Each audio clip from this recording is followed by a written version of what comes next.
நம்ம வந்து 4 பேருக்கு நல்லது பண்றோமோ என்ன இருந்தாலுமே நம்மள குறை சொல்றதுக்கு 4 பேர் 4 விதமா பேசுவாங்கன்னு சொல்லுவாங்கல்ல, அவங்க எல்லாமே இந்த சோசியல் மீடியால இருக்காங்க. அவங்க உங்களுக்கு தெரிஞ்சவங்க தானே, இப்ப காசு கொடுக்காம போறாங்க, நீங்க கால் பண்ணி கூட கேட்கலாமே, அப்போ எதுக்கு அவங்கள போய் மடக்கி பிடிச்சி வீடியோ எடுத்தீங்க? அந்த ஆட்டோ டிரைவர் பாவங்க, அவரை ஏங்க இப்படி பண்ணீங்க அப்படி கேட்டாங்க. அது ஏன் அப்படின்னா, நான் திரும்ப அனுப்புறேன், உனக்கு ஒரு பெண் குழந்தை இருக்கு, உன்னை அசிங்கப்படுத்த வேண்டாம்னு பார்க்குறேன். ஒருத்தங்க தப்பு பண்ணா அதுக்கான எவிடன்ஸ் இருக்கும், இதுதான் அவங்க பண்ண தப்புன்னு. நான் தப்பு பண்ணலன்னு எந்த எவிடன்ஸ் எப்படி காட்ட முடியும்? ட்ரிங்க்ஸ் அடிக்கிறவங்களா இருக்கட்டும், இல்லை அவங்க ஒரு ப்ராஸ்டியூஷன் பண்றவங்களா இருக்கட்டும், எனக்கு பிரிச்சு பார்க்க தெரியாது, அதுக்கான வயசு எனக்கு கிடையாது. ஸோ இங்கேருந்து நம்ம அப்படியே கொஞ்சம் ஃபன் செக்மெண்ட் போகலாம்னு நினைக்கிறேன். ஸோ அடுத்து உங்களுக்காக வந்து டீம் எல்லாருமே வந்து இந்த டங் ட்விஸ்டர்ஸ்லாம் வந்து ரெடி பண்ணி வச்சிருக்காங்க. ஸோ ஃபர்ஸ்ட் ஒன் வந்து can you can as a canner can திடீர்னு ஒருத்தரை கூப்பிட்டு கேனன்னு திட்டிக்கிட்டு can you can a cans canner can a can can you can a cans cancer can you can a cans canner can a can you can a can ரொம்ப கஷ்டங்க. But good one. First எடுத்தோன்னே try பண்ண இது ஃப்ளோல வந்துச்சு. 2 times வந்துச்சு, 3rd time தான் cancel நினைக்கிறேன். ஓகே ஃபைன், நம்ம மைண்ட்ல வச்சுக்கிறேன். அடுத்து இருக்கு பாருங்க, lesser leather never weather better better weather தமிழ்ல கொடுத்துருக்கலாம்ல. சரி ஓகே, ட்ரை பண்றேன். Lesser leather never weathered better lesser leather never weathered better Betty bought some butter. Okay okay super, நல்லா போச்சு. அடுத்து குடத்து வெள்ளம் கொட்டி உதலுது நெட்டை குதிரை எட்டி உதைக்குது. குடத்து வெள்ளம் கொட்டி உதலுது நெட்டை குதிரை எட்டி உதைக்குது. இந்த மாதிரி தமிழ்ல கொடுத்திருந்தா 15 இல்லங்க 150 தடவை கூட சொல்லிடுவான்னு நினைக்கிறேன். அடுத்து நான் படிச்சா எனக்கே வராது. லாரி மேல லாரி போனா லாரி முட்டி லாரி காலி. லாரி மேல லாரி போனா லாரி முட்டி லாரி காலி. லாரி மேல லாரி போனா லாரி முட்டி லாரி காலி. இதுல இந்த 2 தமிழ்ல பார்க்காம ஏதாச்சும் ஒண்ணு. குடத்து வெள்ளம் கொட்டி உதலுது நெட்டை குதிரை எட்டி உதைக்குது. குடத்து வெள்ளம் கொட்டி உதலுது நெட்டை குதிரை எட்டி உதைக்குது. குடத்து வெள்ளம் கொட்டி உதலுது நெட்டை குதிரை எட்டி உதைக்குது. Super, thank you. நாங்க சொன்ன உடனே எதுக்குங்க அதெல்லாம் பண்ணிக்கிட்டு வருமோ வராதோ அப்படின்னு ஹெசிடேட் பண்ணாம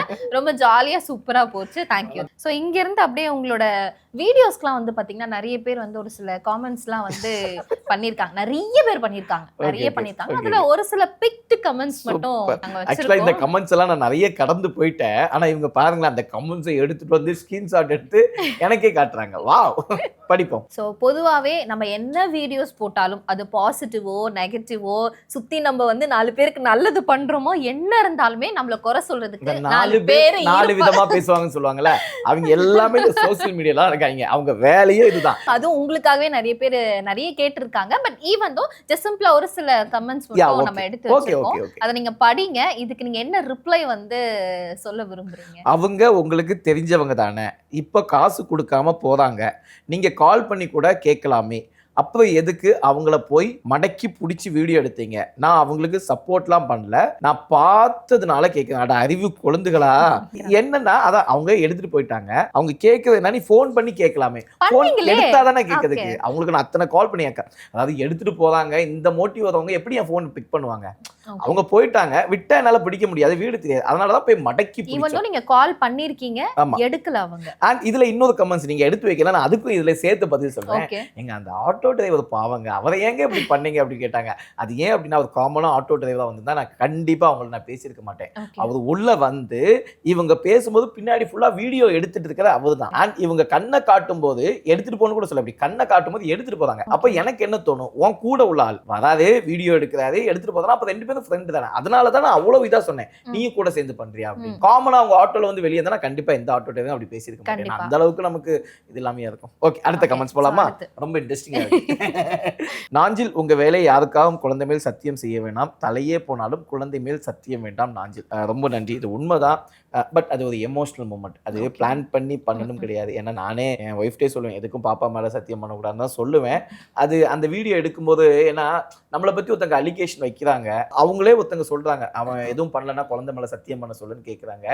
அந்த நேரத்துல எனக்கு இந்த மக்களுக்கு எப்படி, அதாவது ஒருத்தங்க தப்பு பண்ணா அதுக்கான எவிடன்ஸ் இருக்கும், இதுதான் அவங்க பண்ண தப்புன்னு. நான் தப்பு பண்ணலன்னு எந்த எவிடன்ஸ் எப்படி காட்ட முடியும்? நீங்க அந்த ஒரு எமோஷனல்ல அந்த டைம்ல ஒரு உணர்ச்சி வசப்பட்டுட்டா நான் என் தான் அம்மா போட்டோலாம் எடுத்து சத்தியம் பண்ணிட்டேன். எனிவே மன்னிச்சிருங்க, அப்படி பண்ணது தப்புதான். இனிமே நம்ம வந்து அப்படியே ஃபைன் அடுத்த கமெண்ட் பண்ணலாம். விடுங்க, அப்பேற்பட்ட சீதையவே தீமிதிக்க வச்ச உலகம் இது. அதனால ஒன்றும் பண்ண முடியாது. நீங்க ஏன் அவங்கள இன்வைட் பண்ணீங்க எக்ஸ்போக்கு? அவங்க வாட்ஸ்அப்ல நீங்க சென்ட் பண்ண இன்விடேஷன் காமிக்கிறாங்க, நீங்க ஃப்ரெண்ட்லியா கூட இன்வைட் பண்ணிருக்கலாம், பை பார்த்து பண்ணுங்க, உங்களுக்கும் ஃபேமிலி இருக்கு. எஸ், இந்த கமெண்ட்ஸ் நானும் படிச்சேன். உண்மையிலேயே இந்த கமெண்ட்ஸ்க்கு நான் ரிப்ளை பண்ணணும்னு நினைச்சேன், பட் உங்க மூலமா ரிப்ளை பண்ண. அதை நான் ஏற்கனவே சொன்னல, நான் அவங்கள மதுரை எக்ஸ்போக்கு நான் இன்வைட்டே பண்ணல. அப்படி இன்வைட் பண்ணி இந்த வாட்ஸ்அப் சேட் இருந்தா அவங்க காட்டட்டும், இன்வைட்லாம் பண்ணல. உங்களுக்காக வேணா காட்டுறேன், அந்த வாட்ஸ்அப் சேட்டை என்கிட்டே இருக்கேன். என்ன அவங்க தான் எவிடன்ஸ் காட்டுவாங்களா என்ன? இங்க பாருங்க, எதுவுமே இன்வைட் பண்ணல. நான் இன்வைட் பண்ணது எங்கன்னா, நீங்க ஆல்ரெடி சொல்லிருந்த மாதிரி முடிஞ்சாவான அடுத்து நீங்க நீ திருந்த மாட்ட, உனக்கு இந்த எடுத்துட்டு போனாங்கல்ல, அப்போ எனக்கு வாய்ஸ்ல திட்டுறாங்க. நான் அப்ப மெசேஜ் அனுப்புறேன், நீ திருந்த மாட்ட, உனக்குன்னு ஒரு லைஃப் இருக்கு, உன் குழந்தைங்க இருக்கு, அவங்க வாழ்க்கையை பார்த்து லைஃபா நல்லா இருக்க பாத்துக்கோ, இது மட்டும் தான் நான் காமனா உங்களுக்கு பேசுறேன். உடனே அவங்க பதில், அது உனக்கும் ஞாபகம் இருக்கா அப்படின்னாங்க.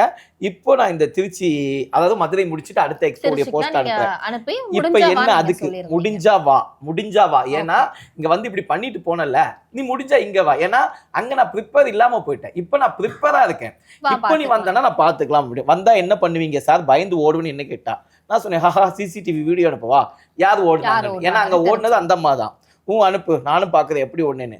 நான் திரும்ப அனுப்புறேன், உனக்கு ஒரு பெண் குழந்தை இருக்கு, உன்னை அசிங்கப்படுத்த வேண்டாம்னு பாக்குறேன் அப்படின்னு அனுப்புறேன். இந்த இன்னொன்று, நான் அந்த வீடியோவை உங்களுக்கு போடவே இல்லை. ஃபர்ஸ்ட் அவங்க எடுத்துட்டு போன வீடியோ நான் லீக் பண்ணவே இல்லை.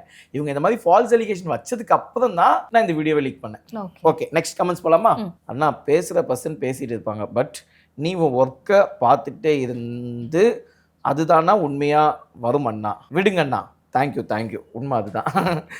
சொன்னல, இப்போ இந்த மாதிரி 4 நெகட்டிவ் வரும்போது இந்த மாதிரி ஒரு விஷயம் பார்க்கும்போது நமக்கு அது ஆட்டோமேட்டிக்கா நமக்கு ஒரு பூஸ்ட் கொடுத்த மாதிரி இருக்கும். கண்டிப்பா பண்றவங்க பண்ணிட்டே தான் இருப்பாங்க. நம்ம வேலை அவங்களுக்கு தெரிஞ்சிருக்கு, எங்கேயோ ஒரு இடத்துல நம்மள பிலீவ் பண்றாங்க. ஒரு மனிதனுடைய கேரக்டர் நான் இன்னும் சொல்றேன், இப்போ நான் இந்த பேசுற இன்டர்வியூ வச்சு பார்க்குற ஆடியன்ஸ் வந்து யாருடைய கேரக்டரையும் ஜட்ஜ்மெண்ட் பண்ண முடியாது. ஆனா மக்கள் ஒரு விஷயத்தை பார்க்கும்போது அவங்களுக்கான ஒவ்வொரு விஷயமும் யோசிக்கிறாங்க, அதுல அவங்கவுங்க ரியாக்ட் பண்றாங்க, அவ்வளவுதான் விஷயம். ரியலி நீங்க பண்ணீங்களா இல்ல ஜஸ்ட் ஃபார் மீடியா அப்படின்னா? இது வந்து மீடியாக்காக இது தானா நடந்த விஷயமா இல்ல ஒரு பப்ளிசிட்டிக்காக கிரியேட் பண்ணீங்களா, இந்த மாதிரியுமே பேசிக்கிட்டு இருக்காங்க. பட் தெரியல, இது பார்க்கும்போது ஒரு நிறைய பேர் கேட்டாங்க என்கிட்ட, நிறைய பேர் கேட்டாங்க, என்ன நீ வேணும் தானே பண்ண, எல்லாம் செட்டப் தானே, எல்லாருக்கும் பப்ளிசிட்டின்னு ஒன்று தேவைங்க. இப்போ எல்லாருமே எதுக்கு பண்றோம், எதுக்கு சோசியல் மீடியாவில் வீடியோ போடுறோம், 4 பேருக்கு நம்ம தெரியணும், எதுக்கு டிவி ஷோ பண்றோம், எல்லாருக்கும் நம்ம முகம் பரிச்சயம் ஆகணும். அப்படி ஒரு பப்ளிசிட்டி வேணும்னா இப்படி கீழ்த்தரமான பப்ளிசிட்டி வந்து, அதாவது என்ன ஒருத்தங்க அசிங்கப்படுத்தி என் பேரை கெடுத்து யாராவது பப்ளிசிட்டி எதிர்பார்ப்பாங்களா? ஸோ அதனால் இதெல்லாம் இல்லை, இது எதர்ச்சியாக நடந்தது, இதை நான் சமாளிச்சுக்கிட்டு இருக்கேன், அவ்வளோதான் விஷயமே தவிர இது மூலமாக எனக்கு ஒரு பப்ளிசிட்டி கிடச்சி அப்படிலாம் இல்லை. அதற்கு தாண்டி எனக்கு பப்ளிசிட்டி பண்ண நிறைய விஷயம் இருக்குது, என்கிட்ட நிறைய கண்டென்ட் இருக்குது. நானும் ஒய்ஃபும் காமெடி வீடியோ போட்டாலே எனக்கு மில்லியன் வியூஸ் போகுது. ஸோ அதனால் சாரி, நீங்கள் நினைப்பது தப்பு. Thank you so much. ஒரு சில கமெண்ட்ஸ் வந்து நீங்கள் அங்கே ரிப்ளை பண்ணணும்னு நினச்சிருந்தது எல்லாமே நீங்கள் இங்கே சொல்லியிருக்கீங்கன்னு நினைக்கிறேன். வேறு ஏதாவது இது ரிலேட்டடாக ஜென்ரலாக சொல்லணும்னு? இன்னும் ஒரு கமெண்ட்ஸ், அது நான் படித்த கமெண்ட்ஸ் தான். ப்ரோ, உங்கள் சவகாசத்தை பார்த்து வச்சுங்க, கூட நட்பு கேடா முடியும் அப்படின்லாம் நிறைய பேர் சொன்னாங்க. இது என்னன்னா, இந்த நட்புகள் என்னன்னா, ஆரம்ப காலத்துல நான் சென்னைக்கு வரும்போது இந்த உலகம் தெரியாத, சென்னைனா என்னன்னு தெரியாத ஒரு பையன், 18 வருஷத்துக்கு முன்னாடி நான் இந்த சென்னைக்கு வரேன். எனக்கு யாரையாவது பார்த்து ஏதாவது வாழ்க்கையில மீட் பண்ணி பெரிய ஆளாயிட மாட்டோமா அப்படின்ற ஒரே ஒரு மோட்டிவ் தான். இவங்க நல்லவங்களா, இவங்க கெட்டவங்களா, இவங்க கூட பழகணும் நமக்கு எதுவுமே தெரியாது. அப்போ எல்லா தரப்பட்ட மனிதர்களும் என் கண்ணை பொறுத்தவரை ஒரே மனிதர்கள் தான். அவங்க ஒரு ட்ரிங்க்ஸ் அடிக்கிறவங்களா இருக்கட்டும், இல்லை அவங்க ஒரு ப்ராஸ்டியூஷன் பண்ணுறவங்களா இருக்கட்டும், எனக்கு பிரித்து பார்க்க தெரியாது. அதற்கான வயசு எனக்கு கிடையாது. அவங்க என்கிட்ட அன்பாக பேசும்போது அம்மா, பையனு கூப்பிட்டா அம்மானு கூப்பிடுவேன், தம்பின்னு கூப்பிட்டா அக்கா, அவங்க எல்லாரும் என் கண்ணுக்கு ஒரே மாதிரி தான் தெரிஞ்சாங்க. இப்படி தான் என்னுடைய நட்பு அப்போ இருந்துச்சு. காலம் போக போக போக எனக்கு சில விஷயங்கள் இது இவங்க தப்பாக பண்ணுறாங்கன்னு அதுக்கப்புறம் தான் தெரிஞ்சுக்கிட்டேன். தெரிஞ்சப்பறம் ஓகே, இது நமக்கு தேவையில்லை அப்படின்னு சில விஷயங்களை ஒதுக்க ஆரம்பிச்சு, அதுக்கப்புறம் எனக்குன்னு ஒரு குடும்பம் வந்துச்சுல, அந்த குடும்பத்தோட போகும்போது இப்ப என் கூட இந்த ஆரம்ப காலத்துல பழகிய ஒரு சில நட்பு இருக்குல்ல, இவன் என்ன நம்மள்ட்ட முன்னாடி நல்லா பேசினா பழகுனா, இப்ப திடீர்னு அவனுக்கு ஃபேமிலி வந்தோன்னு நம்மளை ஒதுக்கிட்டானே, அப்போ இவனை விடக்கூடாது. அப்படிதான் சில விஷயம் பண்ணிக்கிட்டு இருக்காங்க. அதனால இப்போ வந்து நம்மள்ட்ட ஒருத்தர் பேசும்போது இவங்க எதுக்கு பேசுறாங்க, எதுக்கு பழங்க, எல்லாமே இது நமக்கு ஒரு நெகட்டிவ் திங் வந்து கொடுக்கும் இல்லையா? உண்மையாவே ஒரு நட்பா, உண்மையாவே ஜென்ரலா வந்து பேசுறவங்க கூட நமக்கு சந்தேகம் நெகட்டிவ் திங் கிடையாது. இது வந்து ஒரு அனுபவம் வாழ்க்கையில. இதெல்லாம் இந்த அனுபவம் கிடைக்க போய் இந்த விஷயங்கள் பார்க்கப்பேன். இப்போ ஃபர்ஸ்ட் அவங்க வரும்போது நான் வீடியோ எடுக்காம விட்டுருந்தேன். அந்த கடையிலே நான் வீடியோ எடுத்திருந்தோம்னா இப்போ அடுத்து வரும்போது நான் வீடியோ எடுப்பேன்ல, உஷாரா இருப்பேன்ல. இப்போ நிறைய பேர் கேட்டாங்க ஏன் உள்ள வந்து வாங்கும்போது நீ வீடியோ எடுக்கல. அப்ப இது எனக்கு அனுபவம். இந்த அனுபவம் மூலமா இனிமே இந்த ஒரு விஷயம் நடக்கும்போது இதெல்லாம் வாழ்க்கையில கடவுள் ஒவ்வொரு விஷயமா கத்துக் கொடுக்காரு. இந்தாடா பண்ணுடா போடா கத்துக்க நிறைய அனுபவத்தை கொடுத்துக்கிட்டே இருக்காரு. என்னன்னா இவங்க முழுக்க இது வந்து ஒரு பப்ளிசிட்டிக்காக பண்றாங்கன்னு எனக்கு தெரிஞ்சு போச்சு. அவன் கூட வாழணும்னு உன்னோட கோரிக்கை, அது அவங்களுடைய கோரிக்கை கிடையாது. அப்படி இருந்தாலும் சட்டப்படி அதுக்கு கிடையாது. ஏன்னா எனக்கு திருமணம் ஆயிடுச்சு, ஸோ அது முடியாது, அதனால அது கிடையாது. அப்போ அடுத்து என்ன பண்ணலாம் அப்படின்னு யோசிக்கிறாங்க. நீங்க வேற ஏதாவது யோசிச்சிருந்தீங்கன்னா கண்டிப்பா பழகியே இருக்க மாட்டீங்க. சக ஒரு ஃபீமேலா அப்படி பார்த்ததுனால தானே நீங்க பழகவே இது பண்ணீங்க. நீ நேரா கமிஷனர் ஆஃபீஸ்ல போய்கிட்டு சரி அப்படின்னா போலீஸ் ஸ்டேஷன்ல காசு கொடுக்க எதுக்கு நீ பிரஸ் மீட் பண்ற?